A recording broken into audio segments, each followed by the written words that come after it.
guys want to think about and get back to me, that'd be fine also. And we can schedule it for a future meeting. Any adjustments or changes to the strategic plan are by 3/5 vote, a vote of the board. So staff can't change it, one board member can't change it, it has to be a board majority. Mr. Baker, you have anything? No. Yeah, nothing tonight. I have a few things, but I want to see if anyone else on the board, just because I can do. Oh, I'm fine. Okay. First off, Mr. Dodds, I want to thank you for putting together this presentation. I want to thank also Mr. Young and staff for their input in the strategic planning process. This is honestly the first time we've actually gotten to review a strategic plan. This district was formed in around 2000. There has not been a strategic plan before this one that was created. There were multiple attempts that were started previously, all of which collapsed within the first meeting on the discussion of the mission statement, which was very unfortunate, which is why when we talk about the board culture and working on that, why that was very important and increasing transparency, getting the board to do trainings. Because the trainings that we did, Ms. Heido, can you recall off the top of your head how much money we saved because our board actually started doing trainings from like the insurance? Not off the top of my head, but it was in the thousands. Thousands of dollars went back to the taxpayer's pocket because our board has stepped up to do the trainings, the mandated trainings. Not for anyone in this room, but historically there have been board members that did not do the trainings, did not do the required, please, be ethical training, please don't do things that are questionable training. So I'm excited that we've been able to work on that. There's one thing in your presentation you did not mention, Mr. Dodds, but it is in our general strategic plan, point 5.1. Specifically in the document itself on PDF page 50, we talk about the chief, the Government Finance Officer Association Budget Transparency Certificate. I want to thank Ms. Heido for her work on working towards that. You're the first bookkeeper who's really taken that and just ran with it. And at the point that we're moving, and I did look, we will be the second special district out of 30 in this county to have achieved national transparency for our budget and our finances. So I really want to thank you for your work on that. There's a lot more work that has to be done, a lot more work regarding building trust with our community. But I appreciate all my colleagues' efforts and input over, on this board. And so I'm excited to see what we can keep working on. There was one thing I did want to talk about regarding Mr. Young and the fire thing, if that's okay. They talk about the redistricting process. I'm excited for that. I think this is going to be very helpful, trying to get, increased coverage, get better response times. And one of the things when you bring it back that I would kind of like to see also kind of looked at during this process would be if there are more opportunities to work with our sheriff's department as kind of like a general public safety approach. I know you're already doing a little bit of that, but just kind of if we can look in that study with a consultant, that's kind of, I would like to see what maybe come out of that. Because that would, We definitely add that to a talking point. We'll be coming back in a month or so with consultants and pricing for consultants and things of that nature and start moving forward with that process sooner than later. Absolutely. I'm a big supporter of public safety, the things that the fire department, the sheriff's department has done. Any opportunity we can to increase our public safety is really important to me. And then, of course, the water, we have a lot of projects and water rates are on the, we're talking about them all the time. So as those come up, I know Mr. Graywall talked about a couple of things, and those kind of were on the strategic plan. I don't know if it's appropriate for me to talk about it now, but because we are on that cooperative committee, we are able to ensure that the voices of this community is heard against Dave Lower and all the others, And then I appreciate the effort of Mr. Baker and Mr. Dodds for being on that board and, stepping up and speaking out when things were looking questionable from the EPC. So I want to thank you both for that. So that's kind of what I have at this point. I don't want to talk too much. I know it was.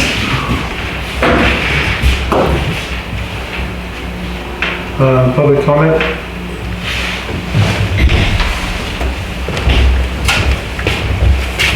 Yes, thank you, Board. Gregory Wall.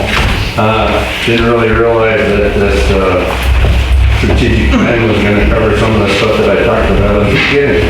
I want to know how you have a completion date when you have no contractors for your wastewater project that has a amount that you're going to charge when obviously what Mr. Dodd said, materials and contractors and the prices are rising. Nowhere in there, I know somewhere in this paperwork when I looked at some of the stuff, it said that your well put out 300 acre feet, whatever, so much.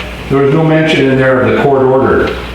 The court order that says you're limited to 177 acre feet of water because you filed prescription, and that's what you won from the court on June 7th, 2019 from the Superior Court in San Jose. In your rate study, you're talking about water rates and how much money you've saved on all these trainings, but your water rates are based on your legal fees. You pay something close to $1 million in legal fees, so you're having to raise your rates, not because your water isn't good enough to deliver or can't be delivered at a reasonable price. It's because you're paying so much in legal fees when you file a prescription against the other people that live out in the community. And I think that the people that live in this community should know that the reason that their water rates and sewer rates are increased is not because of the infrastructure problems or anything else. It's because of what the legal fees were. That should be front and center. Did the public get to vote to be in a lawsuit? Or did you guys just, I don't mean you, the board at whatever given time, just decide to do that and so be it, and we'll just keep raising everybody's rates to pay for what a certain few people thought would be productive to do because Paso Robles or somebody else told you to do it? That to me is not reasonable in any way. Everybody wants clean and safe water, everybody wants reliable water, everybody wants their fair share of the water, but the law is the law. We've had 5 trials in 10 years. Actually, we've had 6. We're waiting for the judge to give his verdict on this last one. And the people that lived out over the land that are the plaintiffs have won every one of them. So here we are now, the group of the 5 people that sued the plaintiffs, or the plaintiffs sued them, however anybody wants to believe it, have spent over $15 million on their side. So, thank you. Thank you.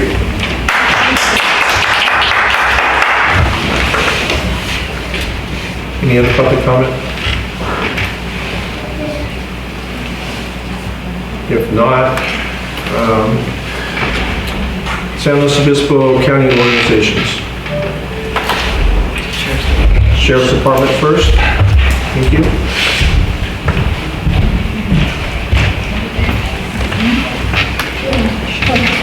Good evening, Michael Manueli, Commander, Sheriff's North Station. I have your report for December 2023. The station received 1,301 calls for service. Compared to last year, we had 2,060 calls for service, a drop of about 37%. San Miguel accounted for 189 calls for service. Compared to last year, we had 148, an increase of about 28%. For comparison, Templeton received 267 calls for service. Looking at those total calls for service, the station generated 223 reports compared to last year, 247, a drop of 10%. San Miguel generated 30 reports compared to last year. We had 23, an increase of 30%. Again, for comparison, Templeton had 57 reports. Breaking those calls for service down into specific areas, assault and battery, there were 6 calls for service generating 5 reports. We received a report of a battery involving a student at school. Then we had a subject who was slapped at one of our local businesses, and the remaining incidents were domestic violence related. Disturbance calls, there were 17 disturbance calls generating 1 report. The initial report of a family disturbance resulted in a domestic violence report. No burglaries, no thefts, no vandalisms. 6 trespassing calls, none of those generated reports. 4 of those calls were related to the same location. 0 phone scams, 7 suspicious circumstances, none of those generated a report. We did receive a call from a subject reporting her friend was, that she could not find her friend. We ultimately made phone contact with that person later. And there was a report of a subject banging on a door. That subject was gone when the deputies arrived, and we were unable to locate that person. And that is my report, rather short due to the lack of reports, which is a good thing. Thank you. Anybody have anything? Thank you. Very much. I've got a question. You know, Sam McGill, we're notorious for people shooting fireworks off 24-hour, 365 days out of the year, not just Halloween or New Year's and stuff like that. Anyway, I have family that lives in Bakersfield, and they used to have quite the problem. And so what Bakersfield did is they had drones covering the area, and they didn't have, if they seen a firework, whoever lived at that house got a $2,000 fine. They don't have that problem anymore. So I just wonder, would anything like that be possible here? Yes, that's very good observations and information. Drones are helpful, but the most important part of that equation is having a civil penalty. Instead of criminal, where I have to see somebody doing it and have enough reason to cite them and or arrest them, a civil penalty allows us to fine them civilly, not criminally, and the homeowner could be responsible for that. So if they're tenants or renters or their vacation rentals are causing problems, we can write them tickets and penalize the homeowner. I believe the Board of Supervisors, county councils, and others are working on some type of ordinance for the county. I don't know how long that will take, but yes, that is a very strong incentive, 2,000 reasons not to behave like that. So, yeah, the city of San Luis Obispo has used civil penalties for a lot of problems associated with college students, the parties, the noise disturbance, and the alcohol. And instead of, finding someone criminally is very hard. Identifying them and prosecuting them. Going after them civilly is a much lower standard, and it has been very successful in a lot of type of situations similar to what you're talking about. So yes, we're continuing to work towards that. Yeah, because it's ridiculous here. My dog goes crazy. Yeah. I don't like that. Yeah, it's everywhere. We're not unique here in San Miguel. It does happen everywhere, and we know, the fire department knows just how dangerous it is not only persons and their property, but the fire that can happen. Right. Very good. All right, thank you. I have one thing. First off, thank you for attending, Commander Manueli, and for presenting your report. I did receive something, I don't know if it's worth mentioning now or later, but there was a thing about, sending out notices about emailing, certain board members regarding this upcoming meeting. And specifically, though, I received an email that looks like it was tied to a scam. So it looks like there's a person that's operating a scam in one of our Facebook group pages. Because when I reverse searched that phone number, it linked to a scam called the Feed Foundation. And there's some sort of scam phone call system going on. So I don't know what's going on, but I just wanted to make you aware of that there's something like that operating in one of our community Facebook groups. Yeah, that might be something that I need to take a closer look at, absolutely. And you've heard them, that they're so sophisticated that they can spoof a phone number. A problem we've been having is they are actually spoofing the North Station's phone number, calling and say you have a warrant and we need to get your credit card or some type of information from you right now. So So, yeah, very hard to trace, but certainly worth documenting and seeing if there is any follow-up to be done. And then also with Director Davis's comments, I completely agree about the fireworks. With my house, my house shakes from the fireworks and the parties and everything else. I'm sure a lot of other people's homes shake, and that's, as we move forward, possibly, talking with the fire chief, and that study, maybe that's something, that can also be, looked at and figured out, strategies to help support both departments, So, Yep. thank you so very much. Thank you very much. All right, thank you. Community services organizations. Try to knock down the camera. Good evening, Scott Young, Firefighters Association. We'll go back to December, because that's what we're talking about. We conducted our Christmas parade. It was well attended, and seemed to have a good time. Immediately after that, we had our Santa Claus visit at the fire station. We were able to pass out 260 toys to children in the community of San Miguel, thanks to our generous toy sponsors, and we're always looking for more. So if you know anybody who wants to help out during the holidays, it's a good way to do that. We are planning for our Sagebrush Days Parade. That'll be April 20th at noon, and Mercy Air was unable to land their airship at the Christmas parade. They had an inter-facility transport they had to deal with, so they will be bringing their airship to San Miguel on April 20th and landing north of the fire station, and it's a static display. You can meet the crew and see what the technology on board. It's pretty impressive what they could do with that piece of equipment. Other than that, I think that's about it. If you have any questions, we have the answer. No? Thank you.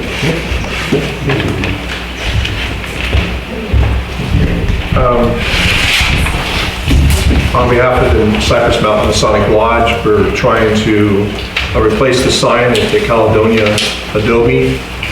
We had a design all set for that, and then they changed their mind on the wording, so I had to go back to the drawing board after all that.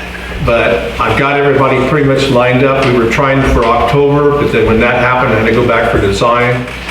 It kind of worked out well in the meantime, because the county actually called me and said, we understand you're doing this volunteer thing, and we're going to bring equipment. And I said, is it going to charge us? And they go, no.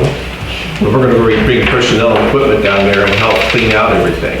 So we've got them, that's Mr. Cooper at the parks has agreed to send people down here to help us with that day of cleanup for the Caledonia Adobe.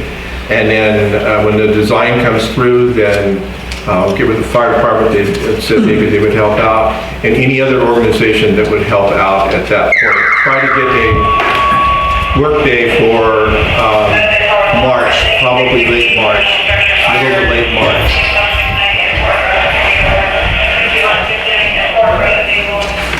So that we can do the cleanup and put the new sign in. Also, the sign will have an area down below. It's all weeds now. We're going to try to landscape it a little bit so it won't have to be knee-deep in weeds. So that's my report on that. And I'm really surprised that the county stepped up. Thank you. That was going to go quick. Also, thank you to anyone who attended the Christmas parade and then stopped by the Lions Club's booth for the ribs and the barbecue that happened earlier before the parade. And I got word that it sounds like we may be getting back into our community center building near the end of the month, because it sounds like I'm going to have a work party with the Lions Club near the end of the month up there. So that'll be exciting to have that facility back up and running in the near future. That's all I have to share at this moment. Okay, thank you. Anybody else here? Any other community service organizations? If not, we'll move on to Camp Roberts. Any representative from Camp Roberts here? No, but I did get in touch with them, and she will be attending in February. In February. Okay, very good. Okay. Any public comment on any of those? Anybody have? Okay, if not, I'll call for staff and committee reports, receiving the file. General Manager. I don't have anything specific, other than I do have one thing to present. If you want to flip here, Michelle.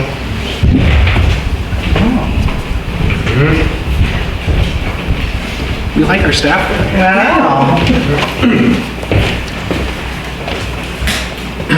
So this is actually for Miss Parent. This is a award for being with us for 10 years through thick and thin and supporting everything that is the district and putting everything you have into this district. So we want to thank you for serving with us for 10 years. Hopefully you'll be with us for another 10 years or more. Thank you.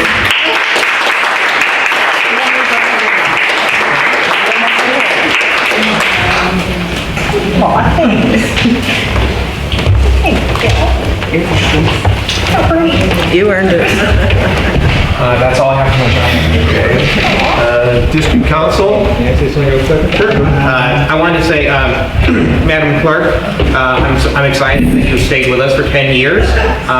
You know, I've been around a while, and I've seen, you know, how you've done a very good job of, managing the meetings with all the paperwork. And I remember early on when I brought to the board, you know, let's do transparency, and you took that and you ran with it, and you worked your butt off to meet that state requirement, something that had not been achieved in this district, you know, before. And I appreciate everything you've done. I appreciate all the amount, you know, that you've gone through. I've worked in the utility down in South County, and I know that sometimes the calls are not always easy. And so I appreciate what you've done, and I do hope that you stick around for, you know, a lot longer. We truly care about this place. Thank you. And I just want to make one comment. Early on when I first was on the board, there was one of our attorneys that attended. I don't know if she said, I think she said this openly out during a meeting, but if not, I'll repeat it. She said that you're one of the best board clerks that she has ever been the privilege of witnessing in all of their CSDs that they handle. So that says a lot. Thank you, Christina. Well, I think it was our previous. Yeah, so it was early on, but yeah, no, that made an impression. So we should not take you for granted. Any other comments here? Okay. District council? Nothing to report tonight, except I will add that I also think that you guys are very lucky to have Tamara as your board clerk, and she is very good at what she does. So congratulations, Tamara, on 10 years. Thank you. Thank you. Okay. District utilities? You guys have my report. I don't have anything additional to add at the moment. I thought there was one thing here. Okay.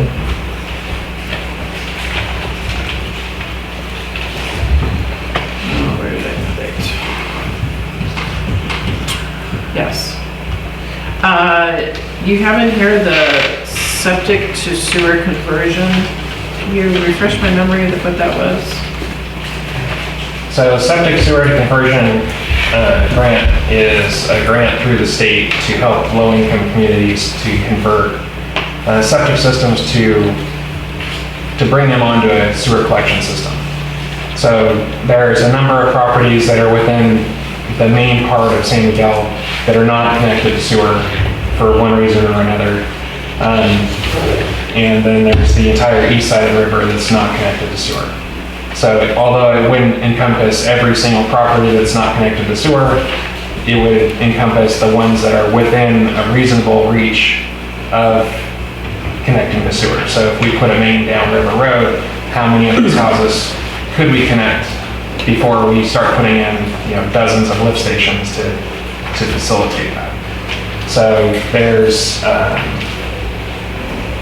I believe there's 98 homes that exist currently that would be part of this program. It's a state and federal funded program that wouldn't cost the district anything. If it's awarded, it would pay for all the design, engineering, and installation, including the connection to the homes and abandonment of the septic on the individual properties. So when you say 98, is that most You said they're mostly on the east side. Is there any, you said there are some in the downtown area there? So there's, I believe 78 of them are on the terrace, and I think about 20 of them are basically along the river, Rio Vista, 15th Street, La Bova, and those general areas. Some of them are one by themselves, some of them are 4 or 5 in a group. Okay, so that would not do anything to help the downtown core. So it only works for existing residences. It won't work for commercial, but it does connect existing residences. Okay. So if there was something downtown or anywhere in town, that could be included. It just can't be commercial and it can't be for vacant land.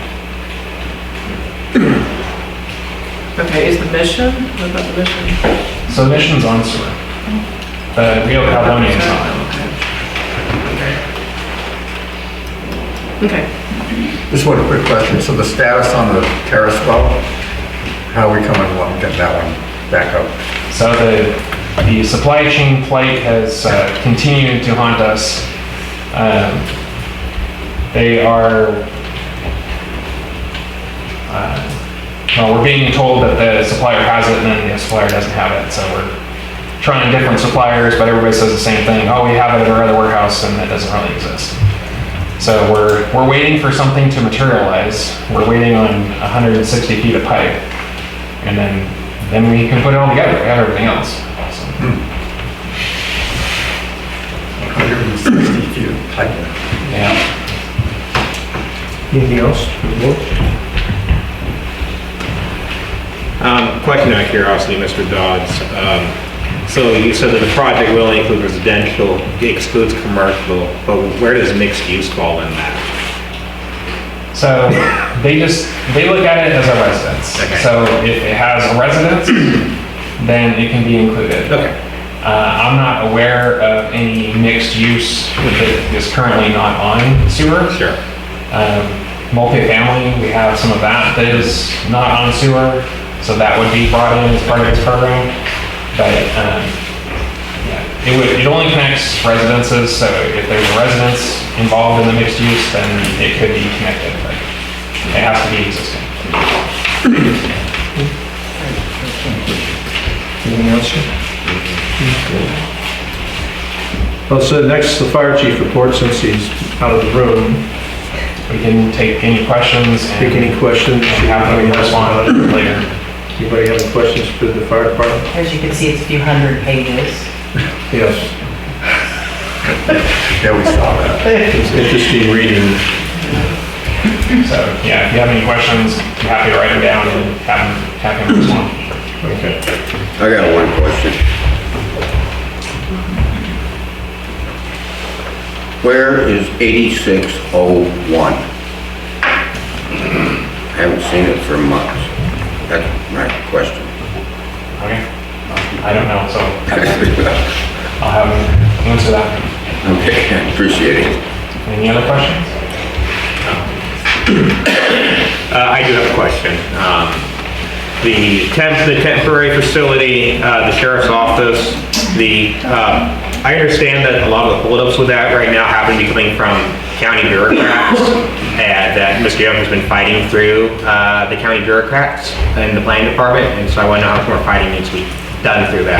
I've been hearing words that the county planning department seems to be very wonderful at slowing down everything like molasses and making it even more expensive to live in this, region. So I want to know what the heck is going on out of that department, So I know he's been working very hard, and that's also why, in the past I've brought up that other program, the Area Planning Commission format, because I'm sick and tired of hearing about how these county bureaucrats from the coast seem to keep dictating what goes on in this community when it comes down to water rights, when it comes down to, delaying public safety, infrastructure. I'm tired of it, okay? So I just want to know what he's been doing. I know he's been working very hard on it. So thank you. Okay, I'll ask him. Any other comments? Okay. Move on to the consent calendar. Public comment, anybody have any? I thought I did. any of the, Yeah. On any of the Staff committee of the reports. staff reports? Anybody? Move on to consent calendar. The items listed below are scheduled for consideration as a group and one vote. Any director may request an item to be withdrawn from the consent agenda to discuss or to change the recommended course of action. Unless an item is pulled for separate consideration by the board, the following items are recommended for approval without further discussion.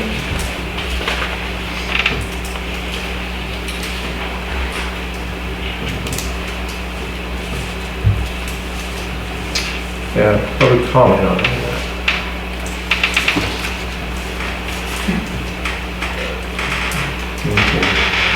Yeah, I got a question. Okay, on this consent calendar. Now, we're gonna vote on resolution 2024-05, correct? yes. Now, is that just gonna include item number 1 and 3? Or is number 4 should be a separate? So what you're doing is you're voting to approve the consent calendar, which is item 9.1, 2, 3, and 4. Right, Resolution 2024-05 is a resolution approving the changes to the injury and illness prevention policy only. right, So that resolution only pertains to 9.2. okay. And then, resolution 2024-04, that pertains to a different one, right? That only pertains to 9.4. Okay, just wanted to make sure. Any other questions from the board?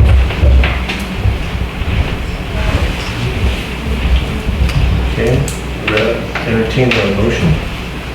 All motion to approve consent items? I'll second. Since there's two resolutions on this, I'll call by voice for it. I have a motion on the floor by Director Baker, second by Director Gregory. Director Calvins? Yes. Director Gregory? Yes. Director Baker? Yes. Director Davis? Yes, President Smiley? Yes. Passes 5-0, no absent. And next, board action items. Monthly financial reports for December 2023 recommended to receive and file by the board consensus. So, there we have the December financials, they're on pages 406 through 445 in the packet. I'm asking for you to review and file the December financials, which we have been putting on hold to get the finalized financials. Now that that's completed, we're going back to the traditional way. The reports are submitted as written, and if you have any questions, I'd be happy to answer them. Or do you have any questions? Yeah, real quick. Looked like there were some big life insurance expenses, or those, as I recall, like workers' comp. Is that like just an annual?